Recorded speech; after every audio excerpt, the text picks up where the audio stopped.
Je pense que l'assainissement, ça ne reste pas seulement à Tuliar, mais il y aura aussi la part de Fianarantsoa. Et maintenant, c'est le tour de participants de Fianarantsoa qui vont monter sur scène pour nous parler du projet du centre d'investissement technique à Fianarantsoa. Donc, on invite M.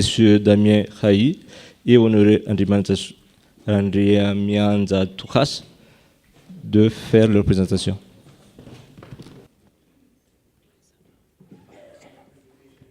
English, and Mr. Honoré is going to do this translation. No, kidding. Bonjour à tous. Donc, je suis Damien Hay, je travaille au Relais Madagascar et je suis accompagné de Monsieur Honoré, qui est le premier adjoint à la commune de Fianarantsoa. Aujourd'hui, on va vous parler de trois choses.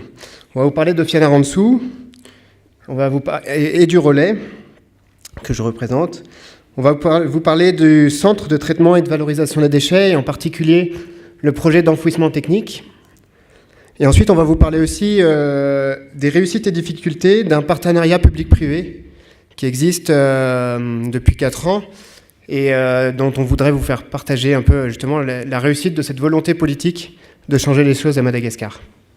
Je laisse la place à M. Honoré pour la présentation de Fianarantsoa pour l'instant. Merci Damien. Donc bonjour tout le monde. Il y a des personnalités ici présentes, mais j'ai le plaisir de présenter ici maintenant le maire de la commune urbaine de Majunga qui est ici parmi nous. Donc j'invite monsieur le vice-président de l'association des maires de grande ville qui est ici. Monsieur le maire, soyez le bienvenu. Parce que je présente le maire de Fianarantsoa, donc c'est un honneur pour moi d'avoir des maires ici parmi nous. Je représente un peu la commune urbaine de Fianarantsoa. Fianarantsoa, c'est pour les étrangers. Si on parle de Madagascar à 6 provinces, Fianarantsoa, c'est parmi les chefs-lieux de province. Donc si on parle des provinces dans les hauts plateaux, à part Tanari, c'est Fianarantsoa. Si on parle des régions, Fianarantsoa, c'est le chef de la région Haute-Mathiatre. Fianarantsoa, donc, c'est une 4e ville du pays, à 210 000 habitants. Peut-être que c'est une ville, mais des fois, on dit que c'est un grand village. Néanmoins, c'est une commune urbaine, donc urbaine, mais avec 7 arrondissements. Il n'y a que 500 qui sont vraiment urbains et 7 ruraux, 5 urbains, et 5 rurales et 2 ruraux.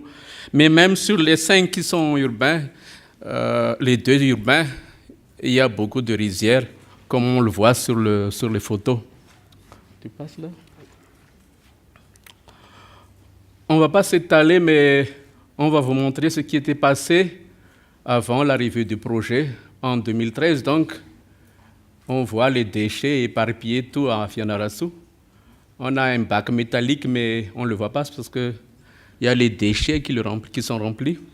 Et comme on a vu tout à l'heure à Tuliar, un site là, une décharge tout près de Fianarantsoa, il y avait des matériels, mais vraiment en vos états. On y voit aussi. Et qu'est-ce qui s'était passé en 2012? Il y avait un appel à manifestation d'intérêt par l'Union européenne. Et il y avait l'ONG Ingénieurs sans frontières qui est venu travailler avec Fianarantsoa et mis en place un projet qui s'appelle le PHDM, le projet d'appui à la gestion des déchets ménagers. Et c'est dans ce sens-là que ce projet a travaillé pour aider dans un premier temps la commune urbaine pour l'assister à son rôle de maître d'ouvrage. Après, il y avait des appels d'offres. Mais pour le moment, je vais donner un peu la parole à Damien pour représenter le relais. Et après, je tournerai après. Donc en effet, je vais vous parler du relais à Madagascar. Le relais Madagascar est né à partir du relais France, pour ceux qui viennent de France ou qui ont eu la chance d'aller en France. C'est un collecteur de déchets, de vêtements usagés dont les gens ne veulent plus. C'est le premier opérateur textile en collecte et en valorisation des vêtements. Et c'est une entreprise donc à but socio-économique qui emploie 2900 salariés.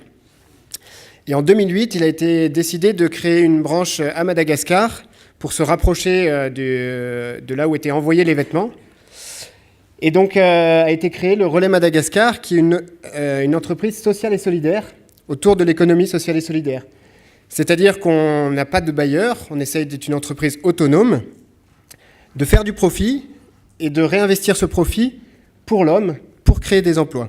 Donc on n'est ni une ONG, ni une entreprise vraiment classique avec des actionnaires, mais vraiment de réinvestir pour l'homme. Et ça passe aussi comme valeur par l'insertion par l'activité économique, en employant des gens vraiment en grande exclusion, dans la pauvreté. On travaille avec la prison, on travaille avec des aveugles, pour le faire évoluer vers des postes qui sont plus métiers. Donc à Fianarantsoa, depuis 2008, c'est 400 salariés qui ont été accueillis au sein du relais, dans 6 activités très diverses. On a commencé par les fripes, puis on a ouvert un petit atelier de couture. On a ensuite repris l'usine automobile Carenz, ainsi que 2 hôtels à Ranomafan et à Tuléar. La dernière activité est née justement de l'appel d'offres dont parlait M. Honoré en 2013, l'activité Fakofia, Faku pour déchets et Fia pour Fianarantsoa. Le but était de répondre donc à l'appel d'offres sur la gestion des déchets ménagers. Et donc Fakofia aujourd'hui réalise un petit peu le même principe que WHH a mis en place à Tuléar et dont vous avez entendu parler. Suite au projet a été mis en place de la pré-collecte. Cette pré-collecte est autonome. Nous l'appuyons juste à travers des moyens matériels, des brouettes et des équipements de protection individuelle. A été mis en place aussi un tri à la source, alors pas directement chez les ménages pour l'instant, mais au sein des points d'apport. Une personne en fait trie les déchets au fur et à mesure qu'ils arrivent dans la matinée, généralement entre 6h et 10h, ce qui permet de conserver en fait des déchets organiques absolument pas pollués par les plastiques et autres déchets qui arrivent. Nous avons ensuite des équipes qui collectent les déchets avec 4 camions et qui les déchargent. Qui les déchargent où ? Ça nous amène à la slide suivante, au centre de tri et de valorisation des déchets. Le centre de tri et de valorisation des déchets, c'est un espace de 10 hectares où on réalise donc, situé à 8 km de Fianarantsoa. Sur ces 10 hectares, il y en a 4 qui sont consacrés aux déchets et 6 qui sont consacrés à une agriferme. Donc réalise une plateforme de compostage. Ce compost est utilisé dans une agriferme de 6 hectares où il y a du maraîchage, de la permaculture, donc l'agriculture biologique, des grandes cultures, une pépinière. Parallèlement, pour la gestion des déchets, on a un centre de stockage des filières. Les pneus, le verre, les métaux qui nous arrivent sont séparés dans différents casiers. Et dernièrement, nous avons un site d'enfouissement des déchets ultime, dont je vous reparlerai plus tard. Pour l'instant, je vais juste vous montrer du coup une petite image de de ce site. Donc sur la première photo à gauche, on a le site de compostage. Et on est même mieux que Dakar, puisqu'on fait en 5 semaines du compost qui est prêt à être utilisé. Sur la photo, du coup, en bas à gauche, on voit le site d'aménagement avec un jardin en mandala dans une philosophie un peu permaculturelle qu'on a voulu mettre en place à partir de cette année. Les zones de stockage des déchets revalorisables pour lesquels on cherche des partenaires, aussi bien locaux que nationaux, pour revaloriser les plastiques, les pneus, etc. Et puis, grâce à l'agriferme, on produit les meilleurs ananas du pays, voire plus.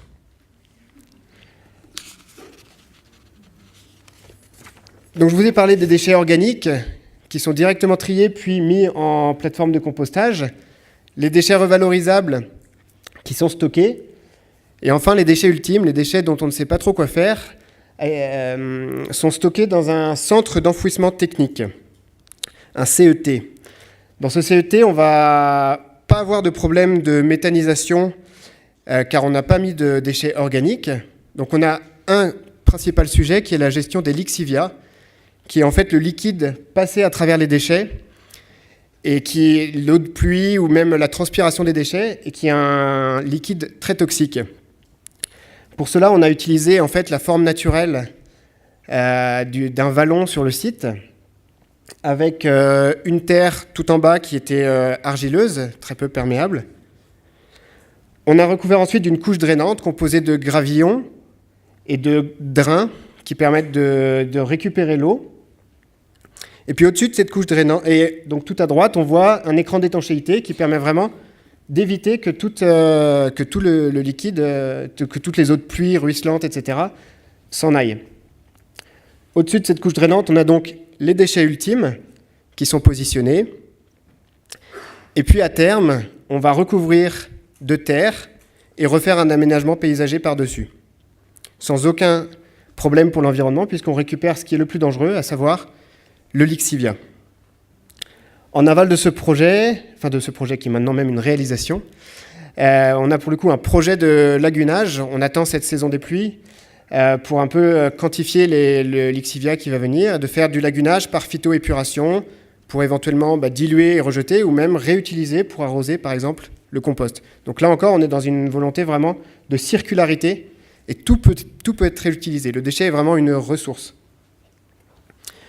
Voici juste quelques photos du centre d'enfouissement technique. En haut à gauche, l'avancement des travaux avec la mise en place de la couche drainante, on voit les drains.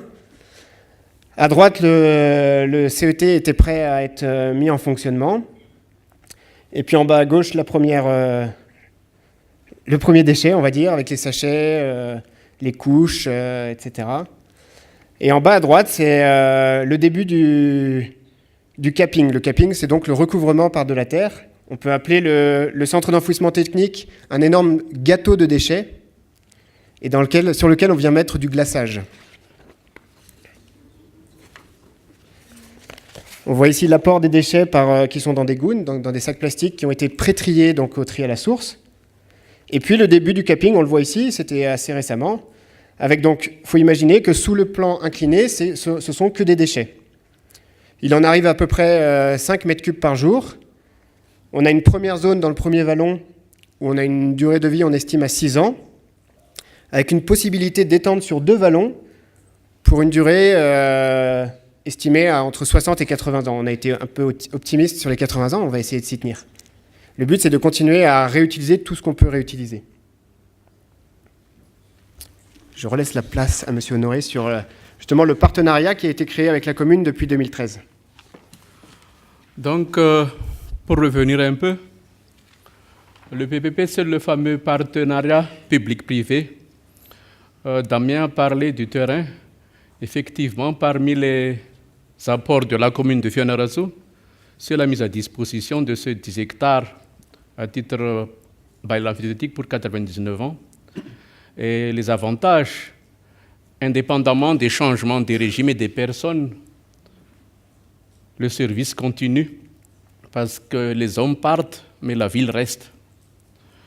Effectivement, il y a une partie de la collecte qui reste à la charge de la CUF, mais dans le bien, justement, parce que ça appartient quand même à la responsabilité de commune, même si on a mis le partenariat, il y a toujours des réunions régulières, mensuelles ou bimestrielles, avec Madame le maire ou moi-même, avec l'équipe du relais, pour voir un peu ce qu'on peut faire pour voir de près le suivi de ce partenariat.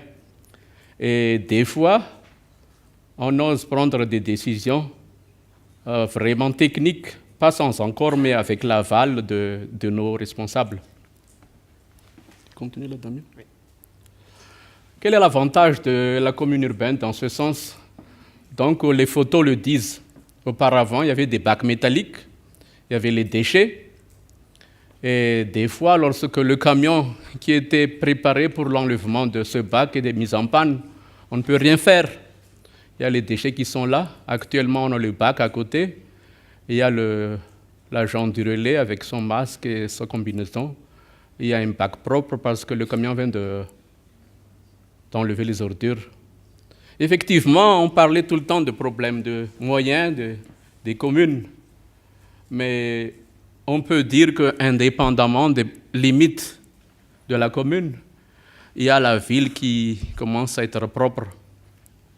Et on reconnaît que si ce travail était fait totalement régi, les charges étaient plus hautes.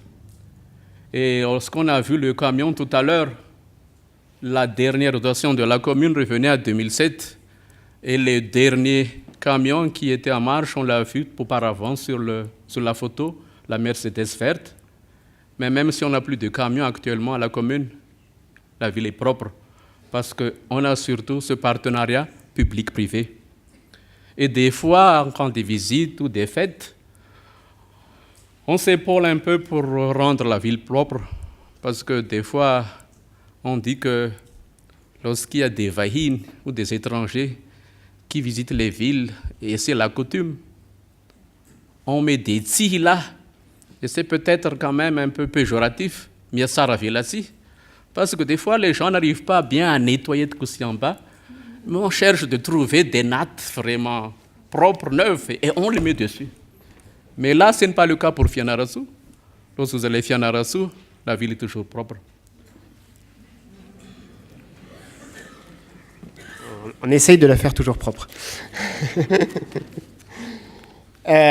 Côté relais, donc on a aussi cet avantage d'avoir un partenaire avec qui on peut discuter, avec qui on peut s'entraider. Et puis pour le relais, un des objectifs étant la création d'emplois, on a réussi grâce à ce modèle à créer vraiment une activité génératrice de revenus et donc d'emplois. Donc 100 emplois ont été créés. On voit sur la photo en haut à gauche des gens qui vivaient sur la décharge avant, de manière complètement informelle. Et maintenant, une équipe structurée en 2017 de 100 personnes, aussi bien du tri à la source que de la collecte, que de l'agriculture, du maraîchage, etc. Donc notre modèle économique, puisqu'il faut être autonome, ou on essaye de l'être en tout cas, est basé sur 3 pôles. La rétribution de la commune, puisqu'on est rétribué à la tonne collectée, un petit peu comme à Tuléar dont Virginie a parlé.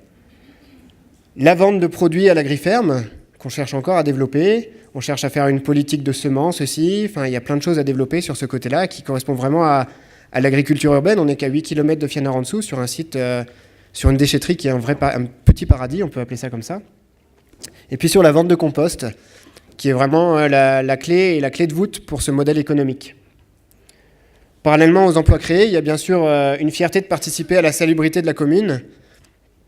Quand on observe l'état avant et après, et puis quand on sait l'apport de salubrité, l'apport environnemental qu'on peut apporter, il y a une vraie équipe de la part de tout le relais de travailler avec la commune urbaine de Fianarantsoa. Cependant, tout n'est pas si beau. Et quelles sont les difficultés? Effectivement, l'équipe actuelle, on hérite des dettes. Quelles sont les dettes? Il y a des mois, je ne vais pas dire combien de mois, mais des mois de salaire. Et vous connaissez tous l'histoire de Fianarantsoa. Il y avait beaucoup de mois où les équipes étaient en grève. On hérite d'un parc matériel très vétuste. Et même si on a pu avoir, avec la délibération du conseil municipal, collecté ce qu'on appelle les redevances sur les ordures ménagères, on a voulu mettre un budget annexe.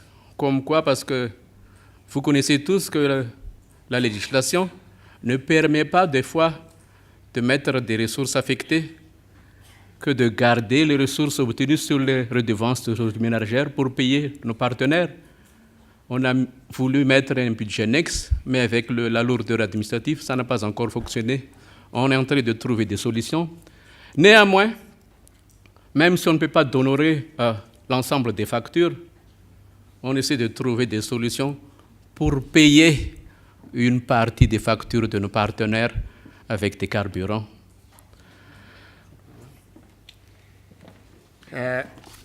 Du côté du relais, on en avait parlé un petit peu hier, on ne peut pas vivre que du déchet pour l'instant, le modèle est encore déficitaire, et c'est là où intervient un petit peu la structure du relais dont je vous ai parlé au tout début. En fait, le modèle pour l'instant de l'activité déchets est sous perfusion des autres activités qui sont, elles, bénéficiaires. Pour l'instant, on a encore du mal à équilibrer. Donc on a parlé des difficultés financières de la commune. De notre côté, pour le déploiement, on est un petit peu confronté aussi aux difficultés foncières de la commune. Certains terrains ont été engagés par les prédécesseurs, et donc on se retrouve sur un terrain où il y a déjà un bac, mais aussi un acte de propriété, alors que le terrain appartient à la commune. Difficile quelquefois quand le lendemain, on arrive un matin et que le bac a été complètement démoli pour voir arriver une nouvelle maison. On est aussi du coup confronté à quelquefois cette difficulté pour la commune de s'engager sur certains terrains pour éviter aussi quelques disgrâces communales, on va dire.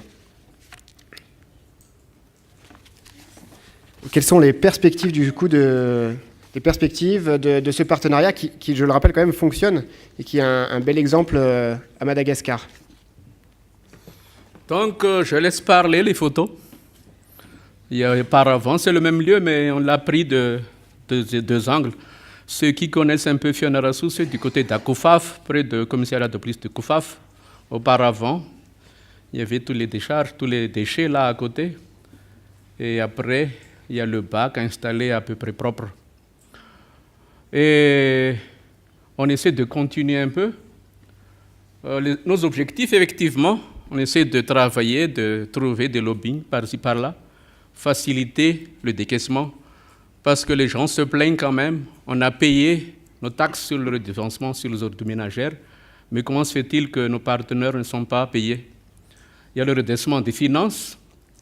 Et actuellement, comme a dit Damien tout à l'heure, effectivement, on n'a pas pu tout payer, donc on n'est pas encore à 100% de la collecte par le relais, mais on essaie de travailler dans ce suite pour améliorer les bacs existants et, comme a dit Damien, de faire de notre mieux, parce que des fois, il y a des autres personnalités, des hommes politiques, entre guillemets, qui arrivent à ériger quand même leur maison dans un lieu où il y a le bac. Côté du relais, les perspectives, c'est de déployer encore plus la collecte. On estime à être aux 2/3 environ de la collecte de Fianarantsoa pour l'instant, et on espère monter à 100% tranquillement en régime, avec l'appui de la commune, améliorer la pré-collecte dans les endroits inaccessibles aux camions, par exemple, améliorer encore et toujours le tri à la source, peut-être passer même chez les ménages directement. Et puis, ça rejoint un peu le sujet aujourd'hui. On aimerait que nos sites de dépôt de déchets dans la ville soient des vrais espaces urbains intégrés, c'est-à-dire qu'on puisse y intégrer un peu de maraîchage, peut-être une petite plateforme de compostage. Je pense que Tana pourra nous en parler plus tard. L'idée, c'est de créer vraiment un point social dans la ville où le déchet n'est pas considéré comme sale, mais vraiment comme quelque chose qu'on peut réutiliser. Et enfin, je laisse le mot de conclusion. Et en conclusion, pour les gens qui ne connaissent pas le malgache, c'est quoi étymologiquement Fianarantsoa? C'est deux mots, Fianarantsoa.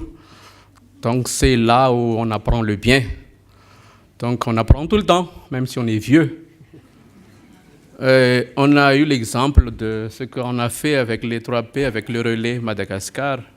Actuellement, pour la gestion liquide, l'assainissement liquide, justement, on est en train de parler aussi et de faire la même approche pour la gestion des boues, et c'est en cours de réflexion. Je vous remercie.